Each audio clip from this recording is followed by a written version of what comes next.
सहनाववतु सहनौ भुनक्तु सह वीर्यं करवावहै तेजस्विनावधीतमस्तु मा विद्विषावहै. Shanti. Let's continue our journey with Taittiriya Upanishad. Today, seventh Anuvaka,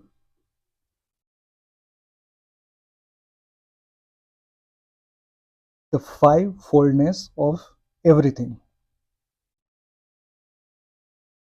पृथिव्यन्तरिक्षं द्योर्दिशो अवान्तरदिशाः अग्निर्वायुरादित्यश्चन्द्रमा नक्षत्राणि आप ओषधयो वनस्पतय आकाश आत्मा इत्यधिभूतम् अथाध्यात्मम् प्राणो व्यानो अपान उदानः समानः चक्षुः श्रोत्रं मनो वाक् त्वक् चर्ममास स्नावास्थि मज्जा एतदधि विधाय ऋषिरवोचत् पाङ्क्तं वा इद सर्वं पाङ्क्तेनैव पाङ्क्त स्पृणोतीति इति सप्तमो अनुवाकः. Meaning of this is earth, space, sky, the four directions, the four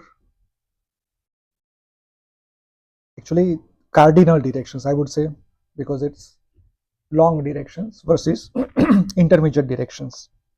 So these are the five worlds: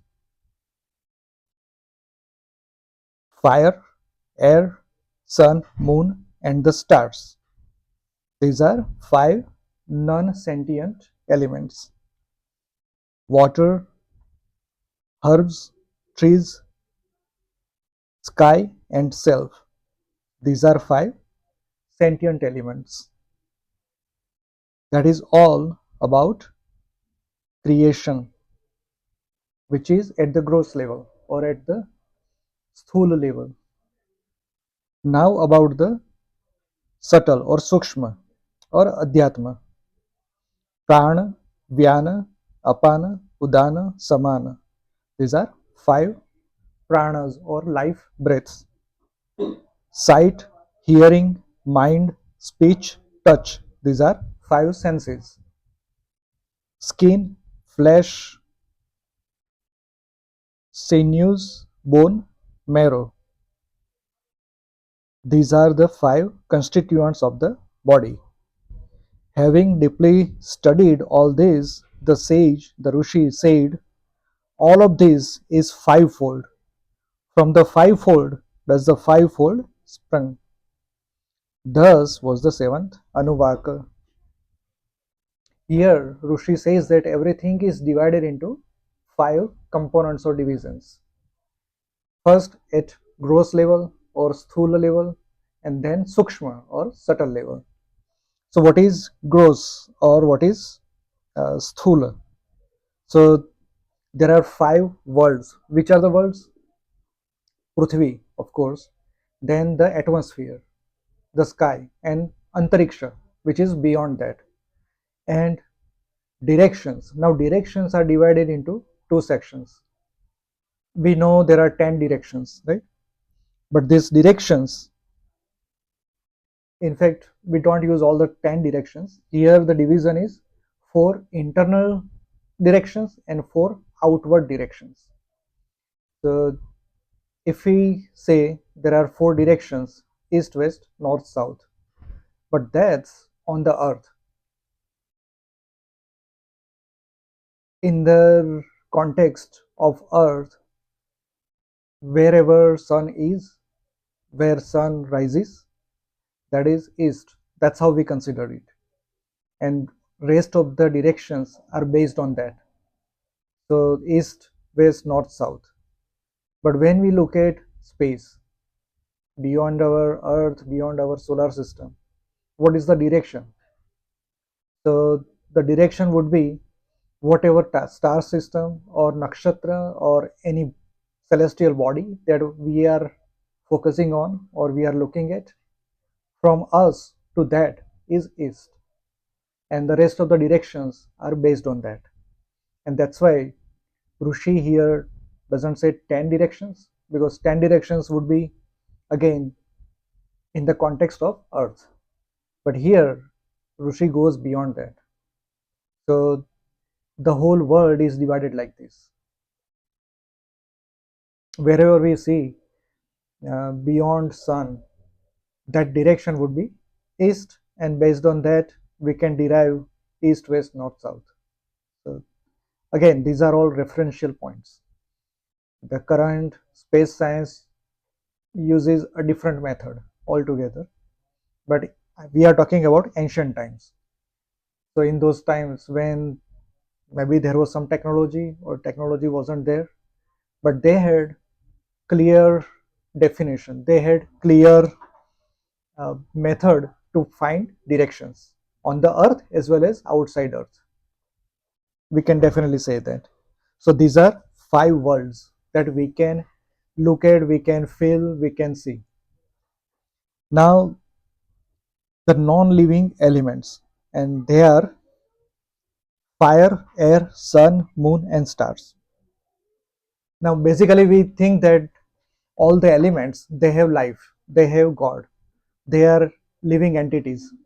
But for simplicity, Rushi here says that fire, air, sun, moon, and stars, we consider them inert. I wouldn't say non-sentient, but more of a inert. This is again little controversial because sun is very much active in our solar system. Sun is the center, and because of sun there are all these actions and activities. So what Rushi here saying is, whatever we can see at the physical level, at the gross level, or at the sthula kaksha, whatever we see, and that's how Rushi has divided. So in that context, fire, that is Agni, which is everywhere on our earth, within us, within every being, every element, everywhere there is fire. Air is also everywhere, up to our atmosphere, even beyond. When we say boundary of the atmosphere, that is again, we cannot clearly say that there is a boundary of atmosphere, because particles, they float around anywhere. So air is everywhere, sun, moon, and stars. So these are all basic divisions that we can see, or we can, based on some reference points, we can derive some divisions. Then five sentient elements, which are water, herbs, trees, sky, and self. Atma, we very well know that Atma is definitely, everybody has Atma, and that Atma is a sentient being. But Akash, Jal, here the word is Apa. Apa is not water, literally. Apa is any material or matter that has viscosity, or that has kind of property of liquid that can flow. So any material that can flow is Apa. And Oshadaya. So here the word is Oshadhi, not Vanaspati, because Rigvedic tradition, it states that each and every plant, each and every Vanaspati on this planet has medicinal property, and that's why they always use this word Oshadhi.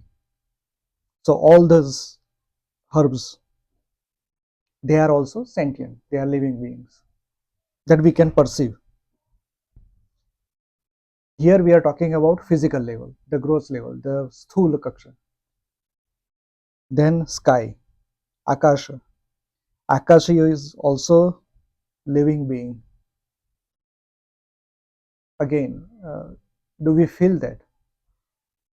Not if not in our day-to-day lives, but if we pay some attention to akasha, we can definitely say that it functions like a living entity. Uh, all the actions happening around us, those actions kind of governed via some natural laws. So natural laws, again, physics can define it, or there are laws that are beyond even classical physics like quantum physics. And if we look at those, then we can see that everything in this world behaves like a giant mind, universal mind, like a living being.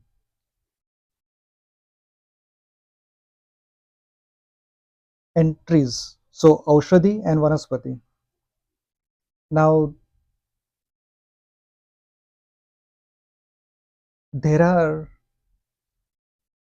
certain plants, we can call them uh, not merely trees or plants, but say moss. That is also kind of a very basic form of plants. So those things, they don't have, or they may not, they may have medicinal properties, but for this purpose they are considered vanaspati. But Aushadhi, meaning whatever we call as vanaspati, they are Aushadhi in these terms. So any plants or any shrub, any tree that gives fruit or does not give fruits, but it has leaves, and those leaves can be used, stems can be used, the barks can be used as some medicinal properties. And this division is at the physical level. Now the subtle, sukshma, uh, five prana. Again, prana, that is universal prana. When that prana via breath we take in, that becomes internal prana, which is from our lungs to face, brain, that area. That is prana. Below that is apana, the downward excretion motion. That is apana. Then vyana. Vyana is the fluid that is floating around in our body, which is plasma and blood. So that is Vyana. And Udana, which gives buoyancy, upward motion, or upward uh, anti gravity effect. That is Udana. And that is important when we leave body. So Udana is very important at that time. And then there is Samana. Samana is digestive. So everything is mixed. Whatever we eat doesn't matter. Shape and size and ingredients, it doesn't matter. Ultimately it becomes nourishment, nutrients and blood. So that is saman, everything is in equilibrium after that. So all these are pancha prana. Then five senses: sight, eyes; hearing, ears; mind, speech and touch. So again, these are at subtle level. Now it is very important that when we look at something, that interpretation occurs within our mind, right? Eyes, they are just the lenses, they are just the physical entities. The eyes do not interpret what we see. What we see is interpreted by mind. So if we follow the basic physics, the lens, when the lens and there is a screen, so our eye has a screen behind our eyes, right? So that screen, whatever it sees is upward, down, right? When I see you, your head is down and legs up. That's how it is on the screen of the eyes. But brain interprets it as reverse. So it's ultimately the brain that interprets what we see. And that's why it is subtle. It is not at physical level. Hearing, again, we see a lot of our ears. They are like a microphone, right? They collect the sound frequencies from every direction. But what we hear is what our brain decides. All the sounds are falling on our ears, go inside, reach the brain, and then brain decides what it wants to hear. And that's why hearing is subtle, sukshma. Mind, of course, mind is collection of memory, various memories which are stored in different parts of the brain. There are chemical activities happening, neural activities happening, but ultimately what mind does, meaning what brain does, is called mind. So brain is the physical entity, and what whatever is happening within that tool, I would say tool, it's a tool, organic tool. So within that brain, whatever happens is mind. Speech, we say that tongue, palates, and the whole structure that is in our inner part of our tongue. So whatever the structure is, it's like an instrument, vocal instrument, right? Like flute, or take any instrument that we play for music. Our uh, the internal structure is also like that. It is also an instrument, but how that instrument is used, and whatever we say, I'm uttering certain letters, certain sounds. Now those sounds are ultimately coming from brain, our mind, not brain, I would say mind, because brain is just the physical entity. But the mind decides that I need to say something like this, and there are a lot of activities happening before that. So those actions are happening in a fraction of a second, and that's how I speak. In a fraction of a second, mind decides what I'm going to say and how to say, using that tool out of the tongue and mouth. All those actions are happening within a fraction of a second, and that's why speech is also very subtle. Touch, again, the skin or fingers or whatever body part we use, we touch something, but that is just at the physical contact level. Whatever is interpreted is again coming from mind. We have observed that when the kids are very young, they can touch hot items, right? Like uh, if you are boiling something, they would just touch it because they don't know how to interpret it. They don't know that that can be hot, can burn. So they touch it because their mind is not ready to interpret it as correctly. But over the period, they learn it. That experience is stored somewhere. And mind, okay, whenever there is steam coming, water is like jumping, don't touch. So again, that is at the very subtle level. Then what constitutes our body? Skin. Now skin, again, at the physical level, we can see there is a skin. It has a outerward layer and many different components. There are many cells, colors, different things, pigmentation, everything happening. But it is just the outer layer, and it has 6 more layers within it. If we talk about the human anatomy, we have 7 layers of skin. So from outer layer, whatever is the rest is inner. We cannot see that unless there is a cut or wound. Then flesh, mass, which is mixture of fat and proteins and whatnot. So that is also not visible from outside. That is again, if there is a wound or cut, we can see that. Then there is snava, which is uh, it's a visceral body, kind of fluid, but not solid. That is also part of our various joints and various connections between muscles.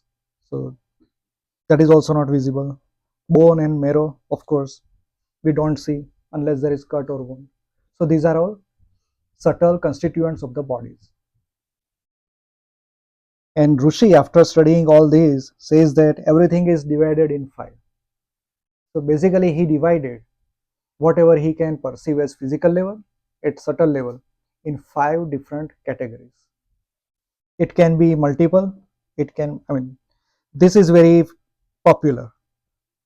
Uh, Dividing everything into 5. It is very popular method in ancient times. Even we say Chaturvarna, right? In Bhagavad Gita, it says Chaturvarna Maya Srushtam. Bhagavan says that these 4 varnas are created by me.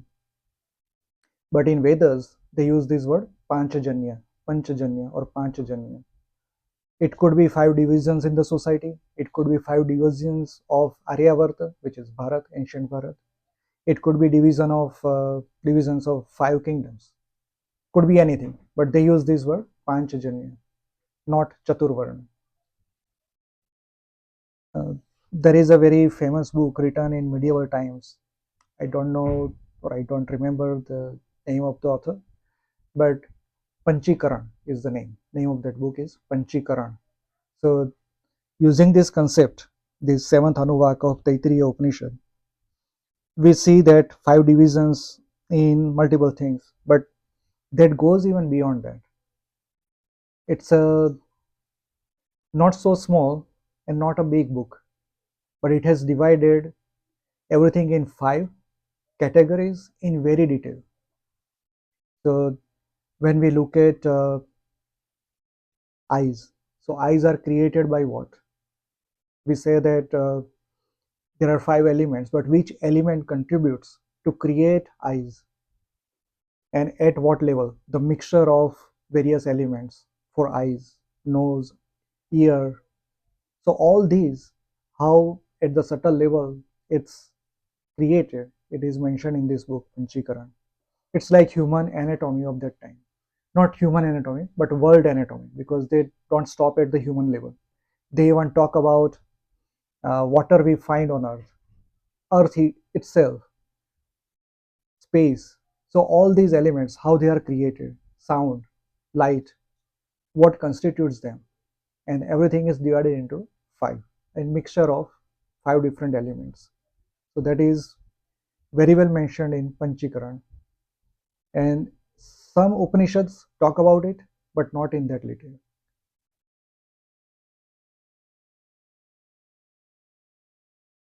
Eighth Anuvaka, Om is Brahma.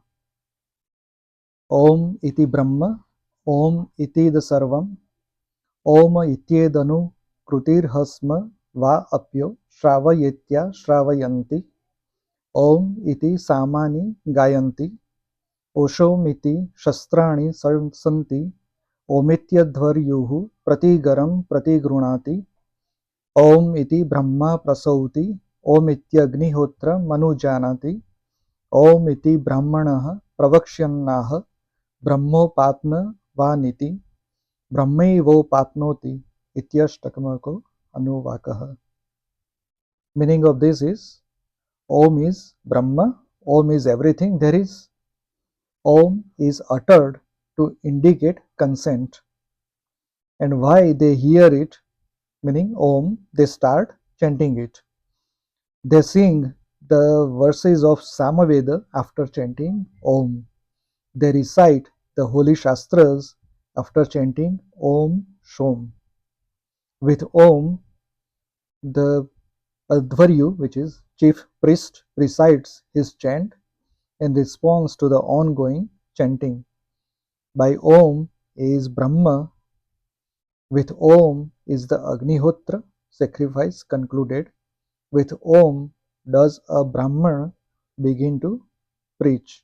Thus, whoever is desirous of obtaining Brahma attains Brahma indeed. And this is 8th Anuvaka. So, Om is everything. Om is used everywhere. Om, everything begins with Om, everything ends with Om. So, whenever we say any mantra, it's always begins with Om. Usually, we don't end with Om, but there is a method of even Pratyaya Om. So, when we say Om Namah Shivaya, somebody would say Om Namah Shivaya Om. It is not popular anymore, but again, it's a different method. Somebody would say Om Namah Om Shivaya Om. Somebody would say Om Na Om Maha Om Shi Om Va Om Ya Om. So this is also a method. So this is Anuloma and Viloma also. So Om Yah Va Shi Maha Na Om. So Anulom and Vilom, meaning forward and backward. And again with Sandhi, without Sandhi. So these are all different methods. And if you follow certain Guru Parampara, they teach you how to do that, because that is the method they use to attain Brahma. to attain samadhi. It depends upon the parampara you follow. And well, if you do any japa, uh, let's say Om Namah Shivaya, right? You do chanting for a certain period, Om Namah Shivaya. Now apply Om at every letter and try to do that and see the effect. So this is just experiment. You can do that and see the difference between that. You don't have to follow that because it has to come from Guru Parampara. So whichever method Guru teaches depends on that. But apart from Ashtanga Yoga, apart from Tantra, apart from those various traditions, this was also a tradition that in ancient times, not so ancient, they used to teach all these and ask students to follow a particular method. And it is said that uh, with Om, uh, everywhere in Upanishads, whatever Upanishad you take, Om is everywhere. Om is mentioned everywhere. Rigveda mentions Pranava, Om. Bhagavad Gita talks about Pranava, Om. Even using Om, Sri Krishna says Om Tat Sat. They cover everything, these three words. So always say Om Tat Sat. And Om is like a tool we can very easily attain Brahma. But for that path, only condition is you have to be ready. Because once you are in that path, your detachment will start from the world. So the process might be different for everyone. The period would be different for everyone. But ultimately, we reach Brahma. And this eighth Anuvak very well says that. So whatever they used to do, Agnihotra or Advaryu, reciting any Samaveda Gana or Yajurveda Gana, any Shastras, any mantras, or we use word promise in English, right? Promise or deal, like that. So in ancient times, they used to use Om. When you say Om, that means done deal. It's promised. So that's how Om was used in ancient times.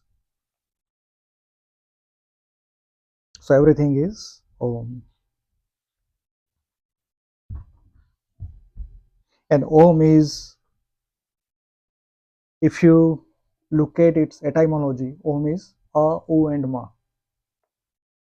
So Sadhguru has given very nice explanation on that. So when you say A, so that comes from navel area. So that is Brahma, which creates everything. U, U is comes from the middle portion, and that is Vishnu, that dharayati, everything. And Ma comes from that upper region. So that is Shiva, meaning path of destruction, meaning path of destructing of desires and all these bodily actions. So A, U, and Ma. That's how Om is created. And when we look at, this is my theory, when we look at swastik is, there are many different theories. Some relate swastika with Saptarshi Mandal, that shape of Saptarshi, those seven stars, how they move around throughout the year. They create at the solstice and at the equinox times, whatever the positions, it creates like a swastik. But if you look at Brahmi scripture, a Brahmi script, which is precursor to Devanagari or any of the Indian lipi, whatever language currently in use.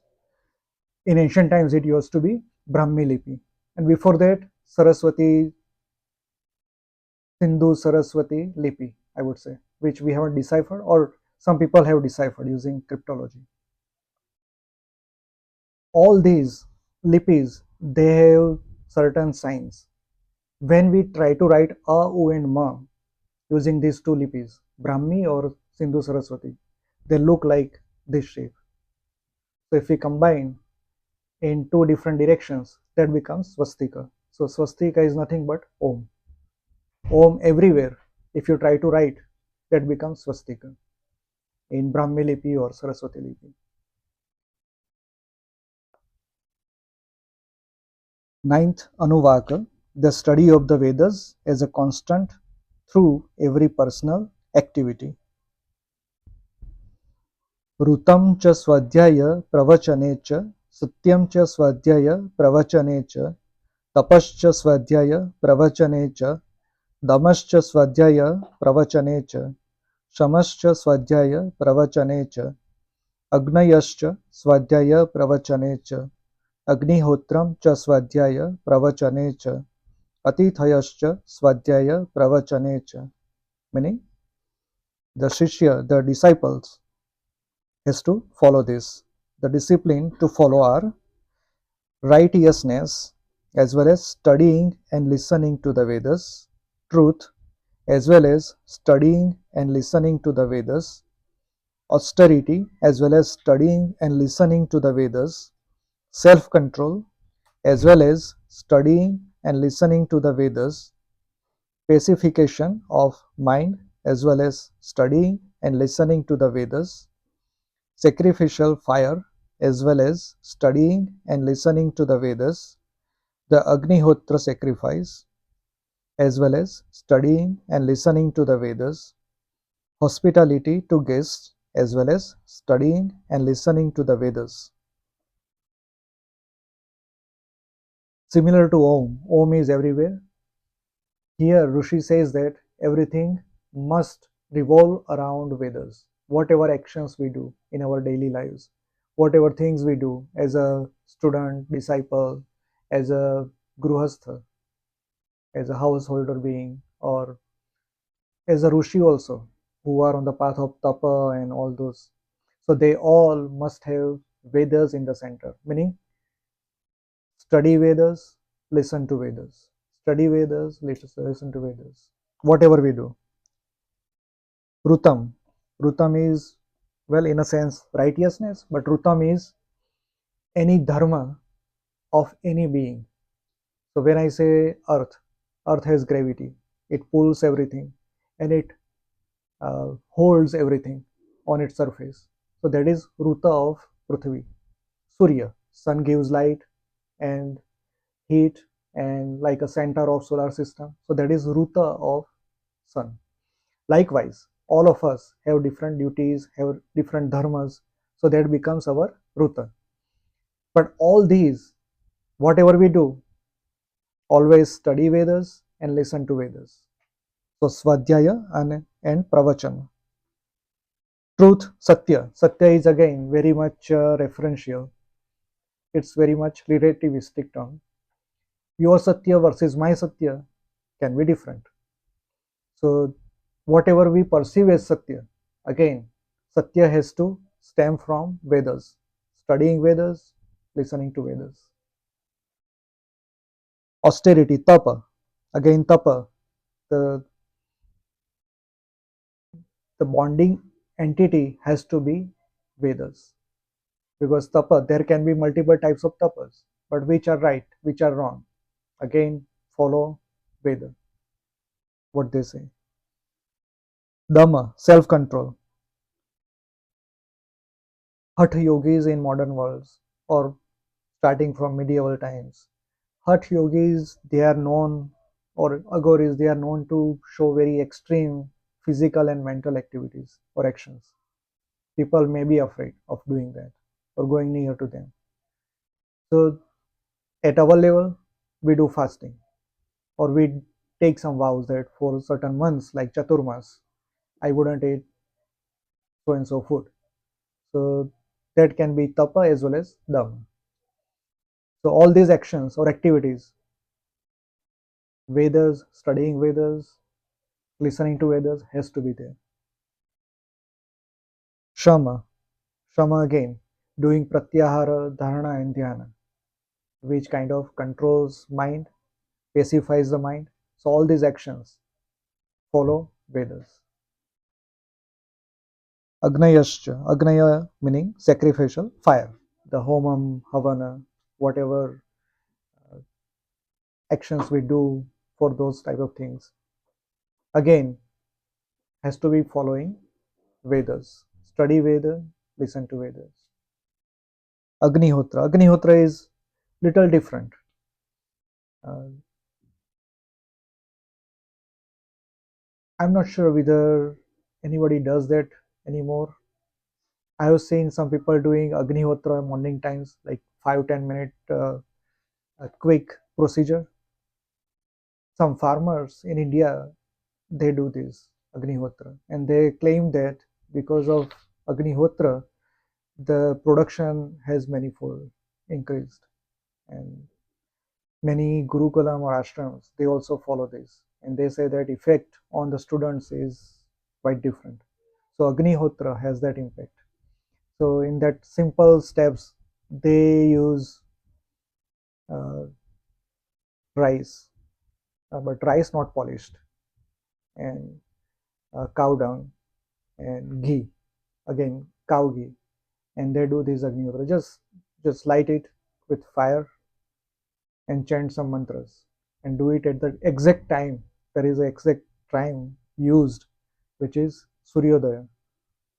Uh, I think 2 minutes before Suryodaya and 2 minutes after. So during that time, it has to be done.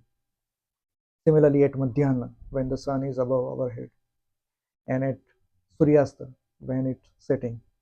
So these three times, Agnihotra is performed. And in Devi Bhagavata, well, it is not always feasible to do Agnihotra. So it prescribes Pran Agnihotra. So there are Panch Pranas, Pran, Apan, Udan, Vyana, Saman, uh, yeah, Pran, Panch Pran. So how to offer those Panch Pranas in various elements and gods. It is also a 2 minute procedure. It's very simple, and it can be done without any outward material. So in that, there is some dharana that your hands, they are considered strucha and struva. So those big spoons, and the Vedi is our the middle portion of the body, and offer these pancha pranas into that. So it's a very simple step, but we can memorize very easily. So that is also prescribed in Devi Bhagavad.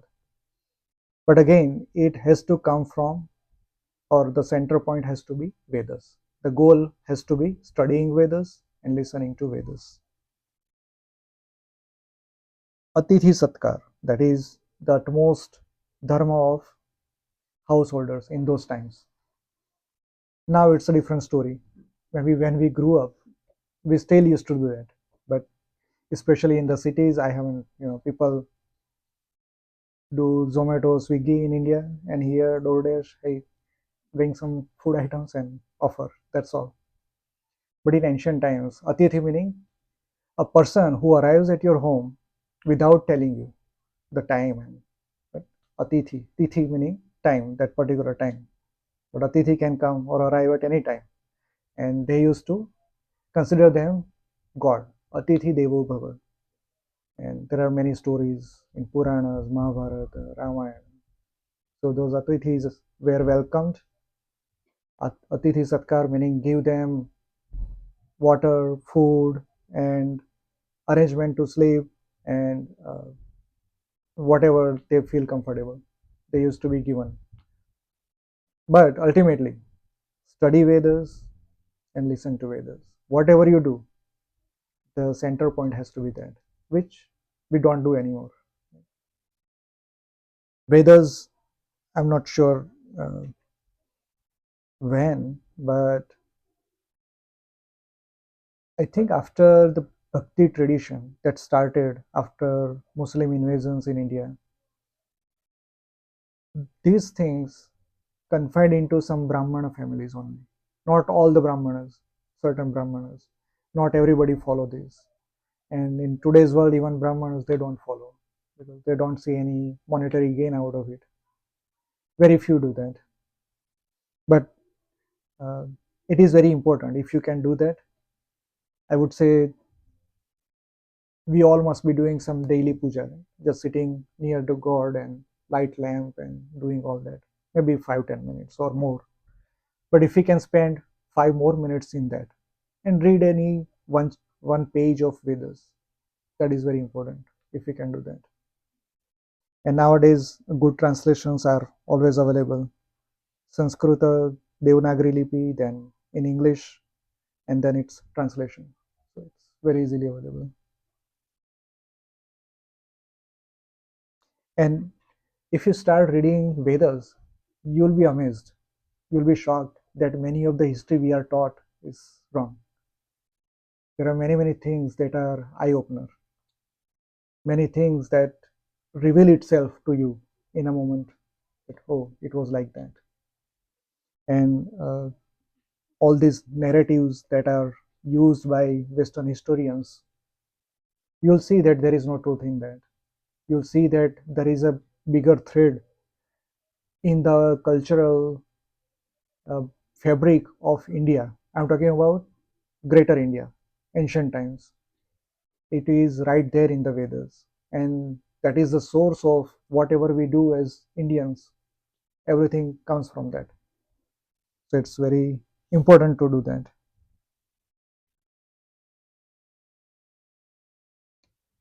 And very interestingly, it is said that, again, I don't know the truth about it, but some traditions believe that this all happened because many great saints started interpreting Vedas.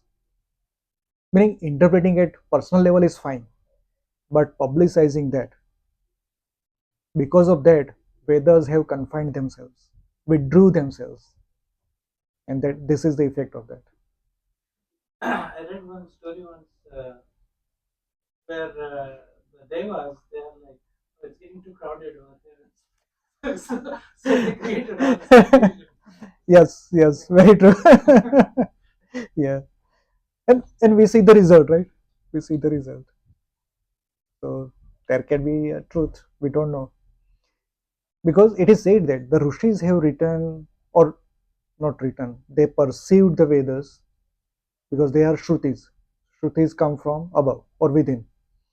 Whatever came within them in their Atma, they did not interpret. They just put into words given to their disciples, and ultimately, because of uh, technology and tools, we could print it, we could write it, even in modern form.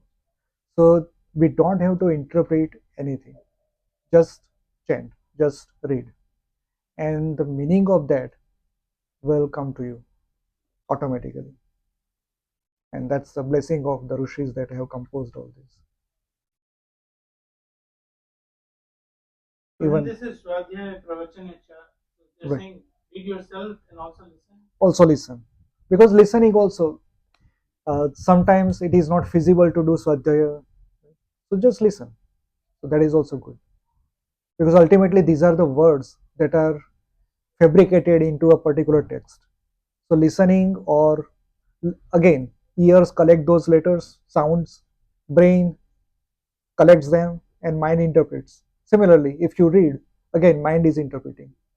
So doesn't matter.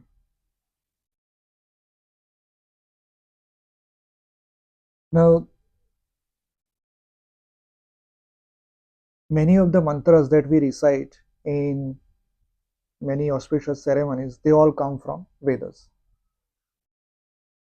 But how they are used, that's how the Veda, the Rigveda is divided. Atharva Veda, Yajurveda, and Samaveda. So there are different methods. So you can either use Rigveda as a starting point, or you can use any of these Vedas as a starting point and then go to Rigveda. That is also okay. Because in Bhagavad Gita, Sri Krishna says, Vedanam Samavedo Aham. So Samaveda is Sri Krishna in the Vedas. So you can start with Samaveda also.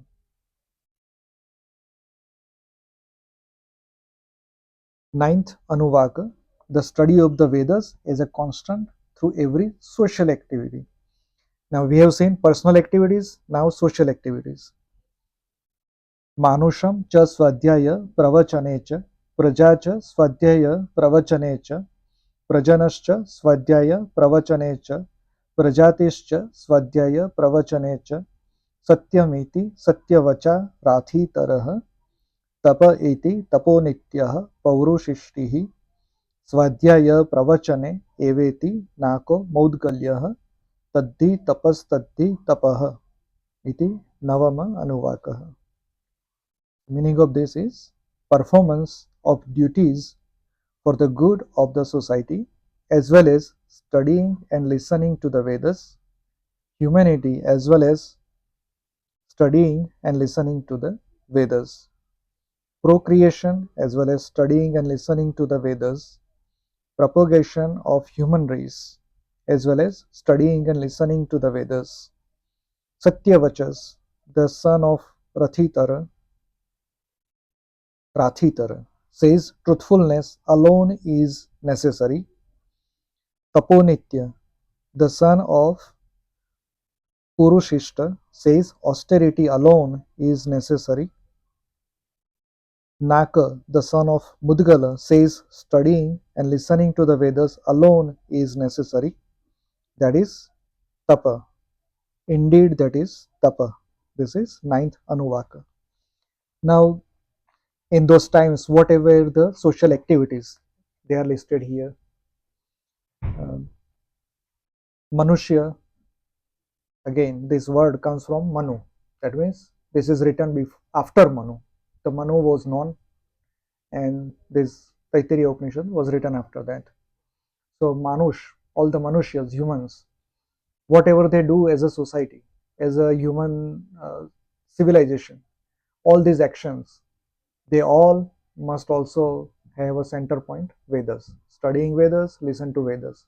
Meaning whatever actions we do, say a king has uh, his sabha, everyone gathered there, but it has to start with some Vedic mantra or something like that, and then follow the next rituals or steps.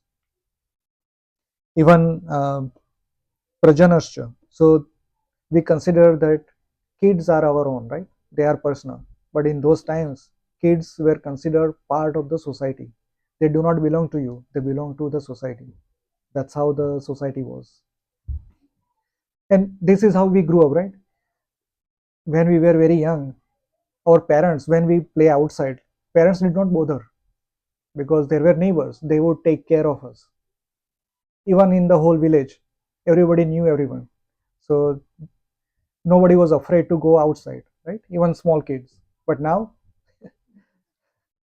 so kids considered part of society, not part of your individual household. Though you gave birth to those kids and you are responsible for their well-being, but ultimately they are considered part of the social fabric. But again, whatever we do, Vedas must be the central point. Study and listen. And name of three individuals are mentioned here. Maybe they are rishis who wrote this, or maybe they are shishyas who attest that yes, or maybe these are very high esteemed beings in those times. Final authority that yes, if I say it is right, like Shankaracharya, right? In today's times, when there is something about Sanatan Dharma, when Shankaracharya says something, then yeah, that is final. When Supreme Court judge says this is the verdict, that's the final authority, something like that. So these three people, Satyavachas, who was son of Rathitara, Taponitya, who was son of Purushishta, Naka, who was son of Mudgalya. They also say that truthfulness alone is necessary, austerity alone is necessary, studying and listening to the Vedas alone is necessary. So, tap is important, satya is important, but again, listening to Vedas alone is necessary, and that is tapa. So, this Svadhyaya or Pravachana of Vedas is also considered tapa. So, if we do it every day, at least if not full page, at least one shloka, one mantra is good enough. That is also considered tapa. So It's like a checklist. We can do that. In modern world, it is a good prescription because we cannot go to the forest and do all those things that rishis used to do. So what is the best tapa we can do? Maybe intermittent fasting is gaining popularity. That is also one kind of tapa. Refraining from certain food, refraining from certain activities for certain period, that is tapa. But ultimately, the greatest of the great is studying Vedas. That is the ultimate tapa. That alone is necessary. If you do the rest of the thing, that's fine. But Vedas, studying or listening, must be happening, and that has to be done. So we need to bring back the the ancient mulyas, ancient treaties which we have forgotten in last 1,000 years or so. We have stopped doing all this because devas think that we are not worthy enough, or Vedas think that we are not worthy enough for various reasons. But maybe now is the time. We are waking up. Everyone is waking up. So why not do this? And there are many now with internet. Everything is accessible, right? So it's very easy for us. In old times, imagine that in remote forest, Vishwamitra Ashram, near river Narmada, somebody living in Assam, how can he or she travel to Vishwamitra Ashram? But in today's world, phone, it is there. So it's very easy for us. So we must do it.